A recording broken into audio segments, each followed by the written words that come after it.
দর্শক, এই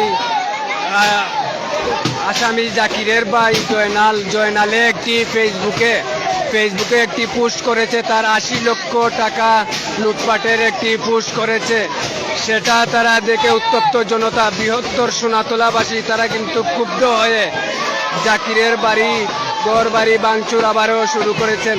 আপনারা ইতিমধ্যে দেখতে পাচ্ছেন, আমরা সরাসরি সোনাতলা গ্রামে রয়েছি।